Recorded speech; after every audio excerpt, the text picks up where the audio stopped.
엘리야가 그곳 굴에 들어가 거기서 머물더니 여호와의 말씀이 그에게 임하여 이르시되 엘리야야 내가 어찌하여 여기 있느냐.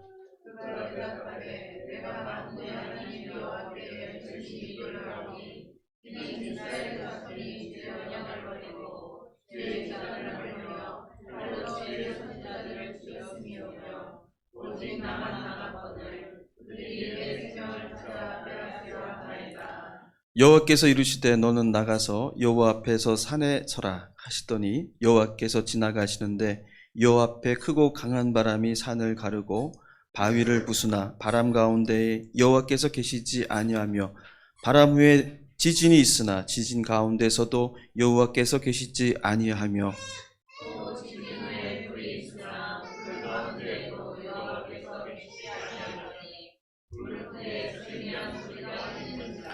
엘리야가 듣고 겉옷으로 얼굴을 가리고 나아가 굴 어귀에 섬에 소리가 그에게 임하여 이르시되 엘리야야 내가 어찌하여 여기 있느냐.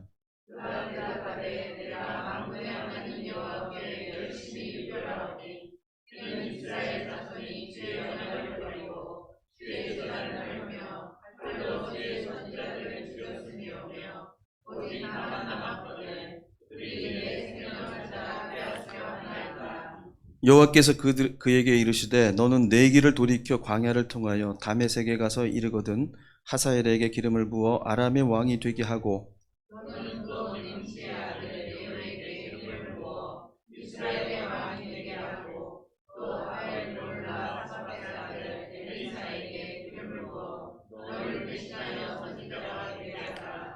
하사엘의 칼을 피하는 자를 예후가 죽일 것이요 예후의 칼을 피하는 자를 엘리사가 죽이리라.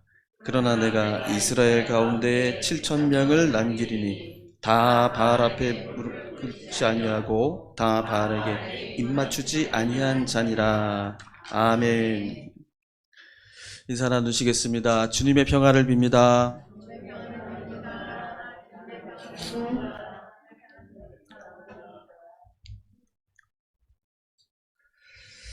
오늘 이렇게 비가 오고 또 후덥지근한 날씨에 주의 전을 찾아 함께 예배하시는 여러분들에게 하나님의 말씀의 복이 임하시기를 축원합니다. 신앙생활 하시다 보면은 늘 은혜 넘치고 충만한 때만 있는 것이 아니죠. 우리 그러지 못하는 또 낙심하거나 또 신앙의 위기가 찾아오는 경우가 있습니다. 이거는 피할 수 없는 일인 것 같아요. 그래서 그걸 우리가 이제 영적인 위기, 영적인 침체 이렇게 얘기하기도 하는데 이러한 시기가 믿음을 돌아볼 수 있는 좋은 약이 되기도 합니다만 또 어떤 때는 다시는 헤어나올 수 없는 늪이 되기도 합니다. 여기서 헤어나오지 못하고 주님을 떠나고 교회를 떠나서 가난한 성도가 되시는 분들 많이 있죠. 그런 영적인 침체는 나 한 사람의 침체로 끝나는 것이 아니라 가정의 침체 또 교회의 영적인 위기로 찾아오기도 합니다. 많은 사람들이 이 영향 속에 놓이게 되는 것이죠. 그래서 이런 영적인 위기를 만나지 않는 것도 중요하지만 그런 영적인 위기가 찾아왔을 때 이것을 이겨내는 방법을 아는 것도 중요한 신앙의 과제입니다. 오늘 주신 말씀은 그리스도인들에게 찾아올 수밖에 없는 그런 영적인 위기의 그 원인이 무엇인가, 그리고 그 위기를 어떻게 이겨낼 수 있을 것인가를 오늘 엘리야의 이야기를 통해서 함께 알고자 합니다. 오늘 말씀에서 엘리야가 심각한 영적인 위기, 영적 침체의 상태를 겪고 있음을 알 수가 있습니다. 근데 잘 아시겠지만 우리가 지금까지 엘리야의 이야기를 계속 보고 있는데요. 엘리야는 절대 그런 영적인 위기를 겪을 것 같지 않은 사람이에요. 그렇죠? 믿음 충만한 사람이에요. 엘리야가 어떤 사람이었습니까? 3년 비 내리지 않는 그 땅에 엘리야가 기도하니까 하나님께서 비를 내려주셨어요. 아합 왕의 거짓 선지자, 바알의 거짓 선지자 850명과 갈멜산에서 영적인 전투를 벌였죠. 그래서 거기서 이긴 예언자예요. 기도할 때 하나님께서 그 제단에 불을 내려주시는 그런 능력을 얻은 사람이 바로 엘리야였습니다. 그래서 엘리야는 이스라엘 전체 역사 안에서도 대단히 중요한 사람이에요. 변화선에서 예수님께서 신비한 모습으로 변화하실 때에, 하얀 모습으로, 영광된 모습으로 변화하실 때에 누가 나타났어요? 모세가 나타나고 엘리야가 나타난 거예요. 예수님 옆에 모세하고 엘리야가 나타났어요. 굉장한, 정말 영적으로나 신앙의 유산으로 보거나 이스라엘 역사에서 빼놓을 수 없는 믿음 충만한 사람이 엘리야였습니다. 또 성경에 하늘로 승천한 사람이 딱 2명 있어요. 한 사람이 누굽니까? 에녹이죠. 그리고 또 한 사람이 엘리야예요. 바로 이 엘리야는 우리가 신앙 없다고 말할 수 없는, 함부로 우리가 또 말할 수 없는 대단한 믿음의 소유자였다고 성경은 그렇게 증언하고 있습니다. 그런 엘리야가 지금 영적인 위기에 빠졌다라는 것이죠. 그래서 우리가 지금 읽지는 않았지만 19장 전체를 처음부터 읽어보시면 이 얘기가 나와요. 영적인 위기에 빠져있는 이 엘리야가 광야에서 방황하고 결국 로뎀나무 밑에서 죽기를 하나님 앞에 간청하는 그런 초라한 모습으로 나왔다는 것입니다. 19장 4절에 나와 있죠. 비도 내리게 하고 불도 떨어지게 하고, 저기 조금만 볼륨 조금만 낮춰주세요. 비도 내리게 하고 불도 떨어지게 하고 850대 1로 싸워서 이기기도 해보고, 또 숨어 지낼 때 까마귀가 먹이를 또 물어다가 주는 그런 경험도, 영적인 기적도 체험을 해본 사람입니다. 우리가 생각할 때에 그런 경험 다 해본 사람이, 이거 첫 번째 게 아니고요, 그 무선이라고 되어 있는 거를 내리셔야 돼요. 1번. 네, 맞습니다. 우리에게 만약에 그런 영적인 체험이 만약에 있었더라면 여러분 어떠시겠어요? 그런 거 한 번도 경험 못 하신 분들은, 아니 방언도 한번 받아보고 싶으신 분들도 계시잖아요. 그렇죠?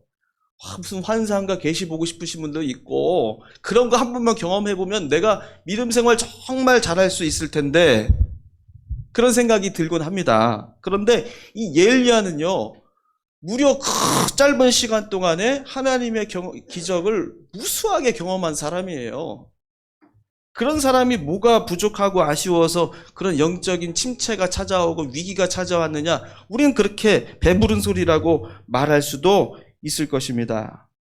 그런데 오늘 이 엘리야가 겪고 있는 위기 속에서 우리가 알아야 될 것이 하나가 있습니다. 엘리야처럼 정말로 어떤 사람이 이스라엘 전체를 통틀어서 모세와 예수님이 다음으로, 모세 다음으로 버금가는 그런 위대한 선지자라 할지라도, 그런 사람이라 할지라도 영적인 위기는 누구나 똑같이 경험할 수밖에 없다라는 거예요. 누구든지 만날 수 있는 일이라는 겁니다. 영적인 위기를 겪는 것이 이상한 일이 아니라는 거예요. 이상한 일이 아니라는 겁니다. 목사도 만날 수 있고요, 평신도도 만날 수 있고, 아무리 영적인 강한 기적 체험을 한 사람도 누구도 다 만날 수가 있는 거예요. 예수님을 따랐던 12제자들은 얼마나 많은 경험을 했습니까? 기적 체험을 했습니까? 예수님 만나서 병든 사람 고쳐주고요, 바다 위를 걸으시는 예수님 봤고요,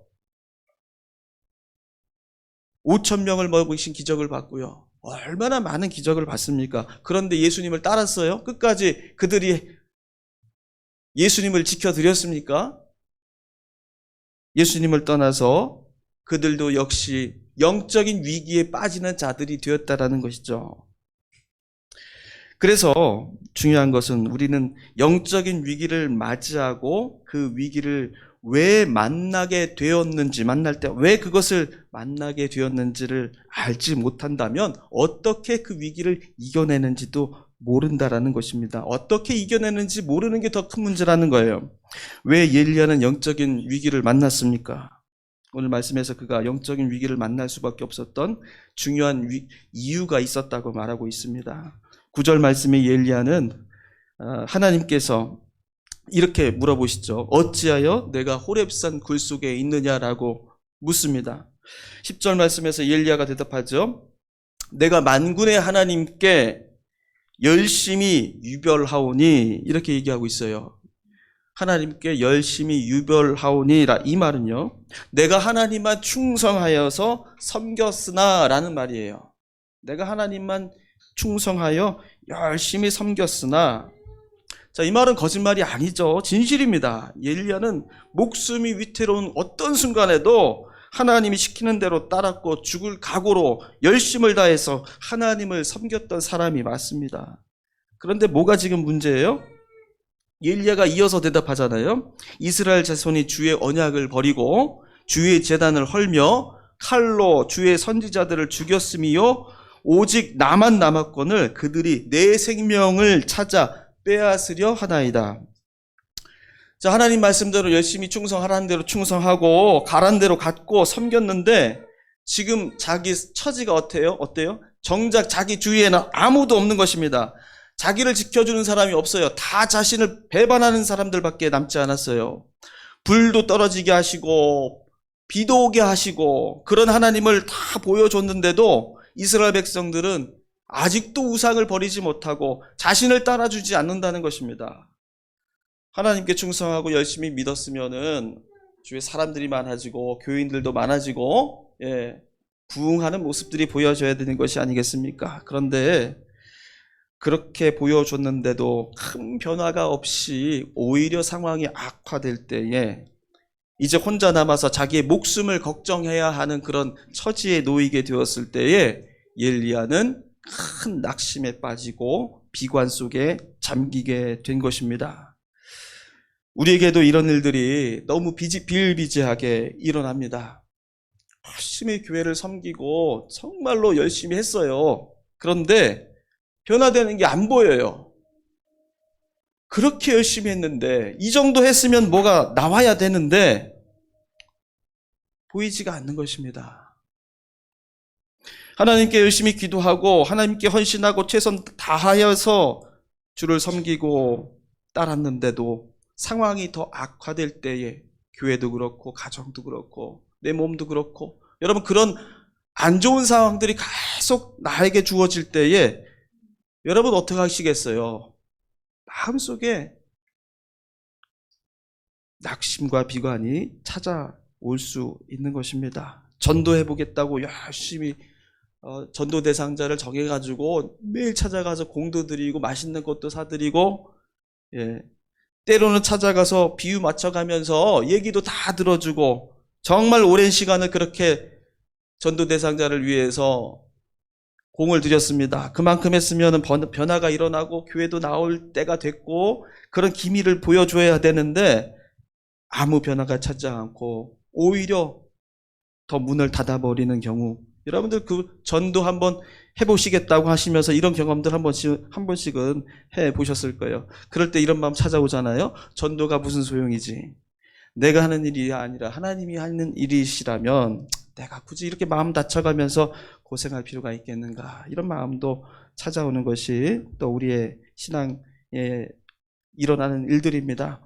엘리야도 마찬가지였어요. 엘리야를 통하여서 큰 기적을 보고서 그 아합 왕과 왕비 이세벨이 깨닫는 게 조금이라도 생겼으면 좋겠지만은 오히려 자신을 죽이려고 활개를 치고 있는 모습을 보고 있습니다.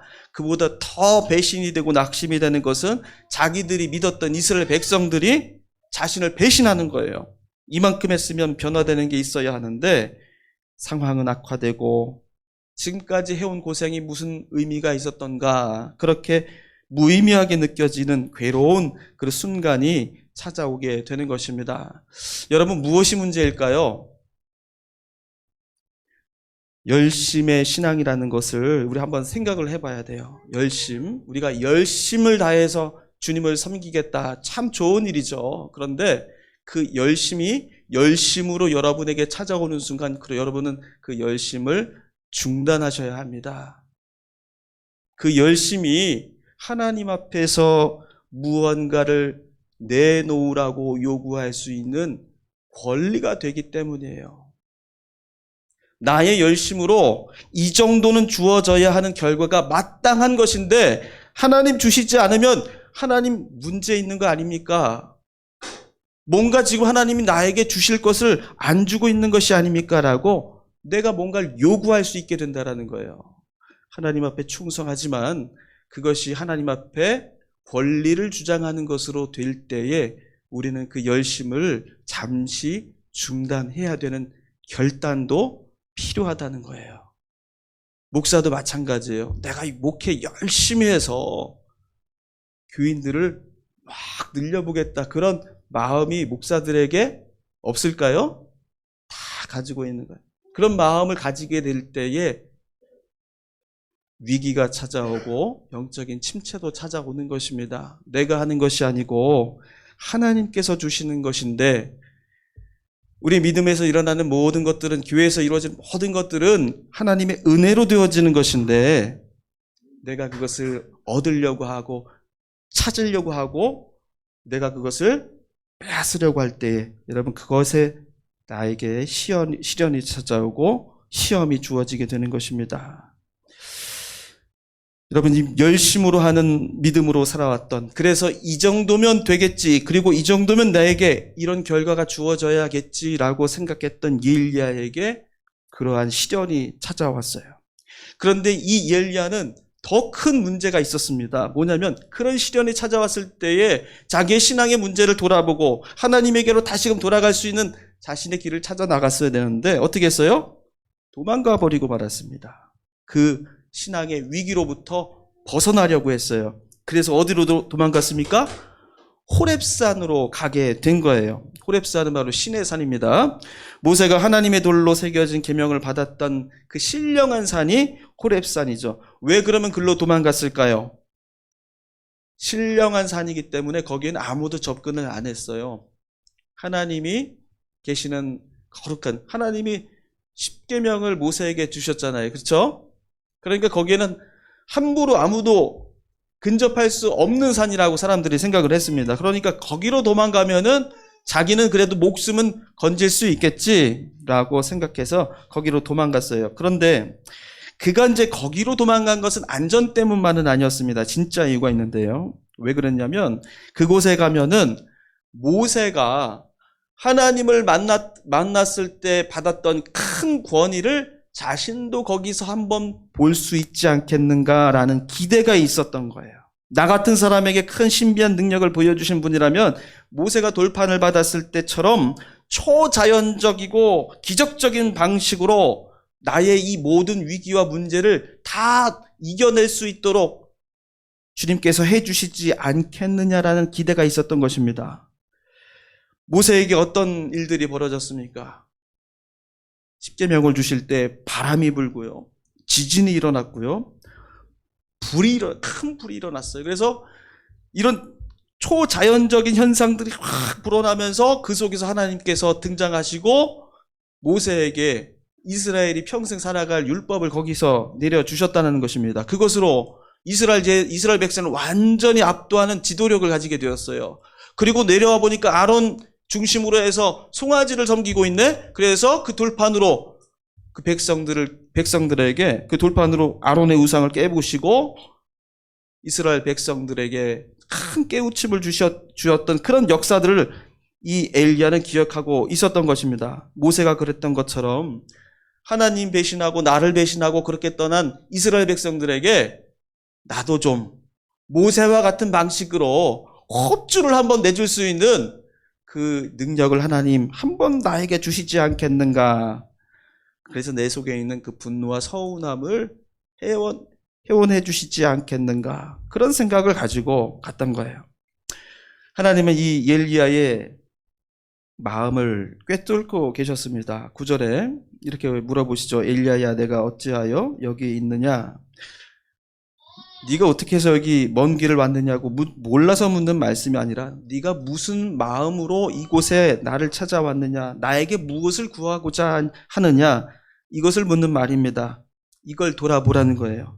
네가 불안해하고 낙심하고 절망하고 있는 그 마음이 도대체 어디에서 왔는지 생각해보고 나에게 구할 마땅한 것을 구해야 하지 않겠느냐, 이런 말씀입니다. 그 마음속에는 이미 하나님을 한번 이용하여서 내가 가지고 있는 서운함과 분노를 풀어보고자 하는 마음만 가득했는데 하나님 그에게 물음을 다시 던져주시는 것이죠. 하나님은 엘리야에게 깨달음을 주시기 위해서 엘리야에게 신비한 경험을 경험케 하십니다. 11절에 너는 나가서 여호와 앞에서 산에 서라 이렇게 말씀하잖아요. 그러니까 하나님께서 드디어 나에게 뭔가 보여주시겠거니 하고 그렇게 생각하고 나갔습니다. 하나님께서 보여주셨어요. 먼저 크고 강한 바람을 보여주셨습니다. 그런데 그 바람은 바위를 부술 만큼 아주 강력한 바람이었어요. 그런데 그 바람 속에는 하나님께서 계시지 않았습니다. 바람 후에 하나님은 또 뭐 보여주셨어요? 지진을 보여주셨습니다. 그러나 그 지진 가운데서도 하나님은 보이지 않으셨어요. 마지막으로 불을 보여주셨어요.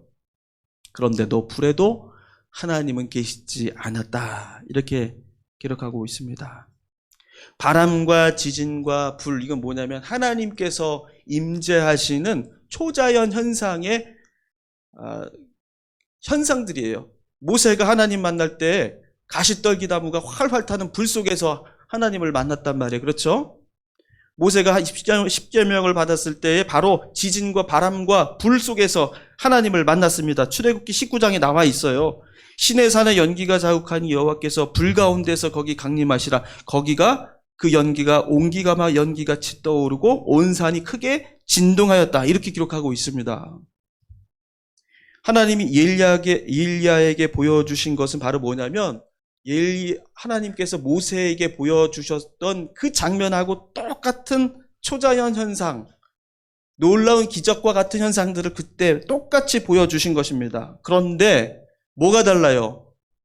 엘리야에게는 하나님은 거기에 계시지 않았다. 이렇게 말하고 있는 것입니다.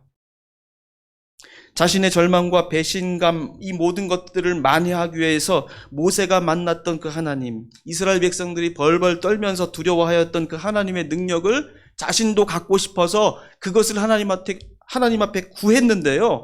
하나님이 보여주셨지만 정작 그곳에는 하나님 당신은 계시지 않았다는 것입니다. 이게 무슨 말이냐면요.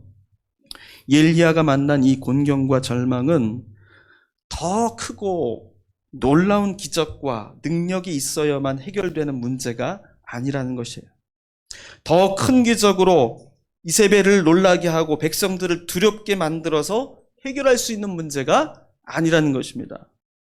왜냐하면 엘리야가 겪고 있는 이 영적인 어려움과 위기는 백성들의 배신 때문에 또는 이세벨의 보복의 칼날 때문에 일어나는 것이 아니기 때문이에요. 그것이 엘리야가 당하는 영적 위기의 본질이 아니라는 것입니다. 따라서 그 위기를 이겨내는 방법도 이스라엘을 향한 분노를 담은 그 원망을 표출하는 것도 이세벨을 제압하기 위한 초능력으로서도 그것을 이겨낼 수가 없는 거예요. 문제는 뭡니까? 엘리야, 너 자신에게 있다라는 거예요. 하나님은 꼭 이런 압도하는 기적 가운데서만 만날 수 있고 그렇지 않을 때는 혼자고 외롭다고 생각하는 너의 그 믿음이 잘못됐다고 보시는 겁니다. 문제는 외롭고 배신당하고 절망이라고 느낄 때에 그 순간에서도 하나님은 그와 함께 계셨다는 사실을 엘리야는 잘 깨닫지 못하고 있었던 거예요.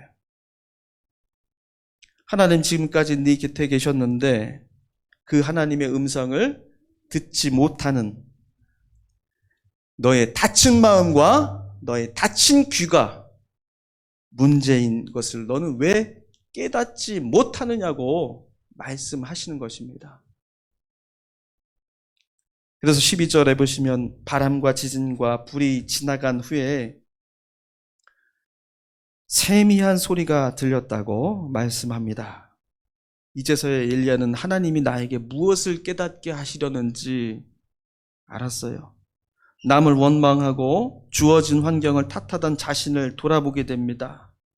그리고 낙심이 되고 주저앉았을 때에 항상 나에게 말씀하셨던 그 세미한 음성, 그러나 듣지 못했던 그 음성을 비로소 듣게 됩니다. 그 음성은 지금 처음 듣게 되었지만은 이미 오래전부터 하나님께서는 자신에게 들려주셨던 조용한 음성이었어요. 그 음성은 너무나 희미하고 작게 들리는 음성이었기 때문에 불평하는 소리, 원망하는 소리, 낙심하는 마음 가지고는 들을 수 없는 음성이었습니다. 지금 내게 부족하니 더 채워달라고 요구만 하는 그 기도만으로는 들을 수 없는 소리였습니다. 지축을 울리는 큰 소리가 지나간 후에야 엘리야는 비로소 자신에게 들려주셔왔던 그 세미한 음성에 집중할 수 있게 되었습니다. 그리고 그 세미한 목소리 가운데서 하나님을 만나게 되었습니다. 크고 강하고 쩌렁쩌렁하게 들리지는 않았고 겨우 들을 수밖에 없는 그런 작은 음성이었지만 그 음성은 분명 하나님의 음성이었기 때문에 크든 작든 문제가 되지 않았습니다. 작은 음성으로도 충분히 자신의 문제를 이겨나갈 수 있는 길을 볼 수 있었기 때문입니다. 그 세미한 음성을 엘리야가 듣고 나니 자신이 알지 못했던, 아니 내 목소리가 지금까지 너무 컸기 때문에 들을 수 없었던 그 하나님의 계획이 무엇인지를 비로소 알게 되었어요. 그 하나님의 음성이 15절부터 18절까지 기록이 되어 있잖아요. 다메섹으로 가서 하사엘을 왕으로 세우고 예후를 이스라엘 왕으로 세우고 엘리사를 예언자, 너를 뒤를 예언자로 세워라. 그리고 너에게 순결한 우상 숭배하지 않은 7,000명의 사람들을 너에게 붙여줄 것이다. 그렇게 하나님께서 계획을 말씀해 주십니다. 여러분, 하나님의 일을 하는 성도가 늘 만사형통하는 것이 아니죠. 절망도 있고 낙심도 생깁니다. 씨를 뿌려도 좋은 밭에 뿌려지는 것이 아니라 늘 돌밭, 길가, 가시밭에 뿌려지는 실패를 만납니다. 우리가 뿌리는 그 씨앗이 또 크고 좋은 씨앗이 아니에요. 아주 작아서 겨자씨와 같이 너무 작아서 누가 보더라도 시원찮고 하찮아 보이고 불면 날아갈 것 같은 정말 작은 씨앗들입니다. 밀을 키우는 밭에 밀만 자라면 좋겠지만은 항상 가라지가 더 높게 자라는 것이 어쩔 수 없는 신앙의 길인 것입니다. 이런 것은 하나님의 일을 하는 성도들이 겪어야 할 역경들입니다. 믿으면 만사형통이 아니라 반드시 감수하고 예상하고 준비하고 있어야 하는 그러한 일들이라는 것을 예수님께서는 비유를 통해서 늘 말씀해 주셨어요. 그러나 이렇게도 말씀해 주셨습니다. 낙심하거나 절망하지 말아라. 두려워 말고 포기하지 말아라. 너희가 뿌린 씨앗 가운데는 돌밭에도 떨어지고 길가에도 떨어지지만 좋은 밭에도 뿌려진 씨앗이 반드시 있기 때문이다. 겨자씨라고 해서 세상이 우습게 너희들 볼 수도 있겠지만은 너희는 믿음으로 그 겨자씨를 뿌려라. 그 겨자나무에 반드시 많은 새들이 깃들 수 있을 만큼 크게 무성하게 자라게 될 것이다. 가라지가 많다고 해서 두려워하거나 낙심하지 말아라. 반드시 추수 때가 되면 가라지는 뽑히고 태워지게 될 것이다. 진리는 감춰지지 않고 반드시 드러난다. 그러니 그걸 믿고 지금 내가 할 일을 하라고 말씀하시는 것입니다. 우리가 절망될 때 또는 영적인 위기 속에서 낙심하고 있을 때 또 하나님의 소리가 잘 들리지 않으실 때에 여러분 어떻게 해야 하겠습니까? 하나님께서는 우리에게 큰 소리로 말씀해 주시지 않습니다. 왜 하나님은 큰 소리로 말씀해 주시지 않을까요? 세미한 음성으로 우리에게 말씀해 주시는데 왜 그렇습니까? 바로 우리가 내 주장과 생각을 비워내고 하나님의 소리에 집중하기를 원하시기 때문이에요. 우리가 어린아이들 막 떠들 때에 조용히 시킬 때 어떻게 해요? 소리 퍽 지르시는 분도 계시지만은 어떻게 합니까? 합주기가 됩시다. 좀 더 작게 합니다. 합주기다. 그러면 애들이 딱 집중을 해요. 큰 소리 내면 애들이 더 떠들어. 그런데 작고 단호하게 말할 때에 아이들이 집중하는 것을 볼 수가 있습니다. 하나님께서는 세미한 음성으로 우리에게 말씀하세요. 왜? 우리가 하나님의 음성에 집중하기를 원하시기 때문입니다. 그래서 여러분 귀 기울이고 숨 죽여서 말씀을 들어야 합니다. 보통 내 귀가 잘 안 들리면 어떻게 해요? 나도 큰 소리로 얘기하게 돼요. 그죠? 나도 큰 목소리로 얘기합니다. 그런데 기도는 반대예요. 내 소리를 줄여야만 하나님의 음성 볼륨이 커지게 되는 것입니다. 우리는 주로 말하는 기도에 익숙해요. 모든 기도가 다 말하는 기도예요. 그 말하는 기도는 어미가 뭘로 끝납니까? 주세요로 끝납니다. 해 주세요.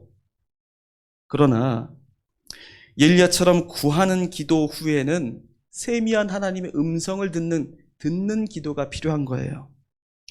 정작 우리는 하나님과의 기도를 하나님과의 대화라고 얘기하지만 나의 말로 완전히 채우지는 않았는지 생각해 보시기 바랍니다.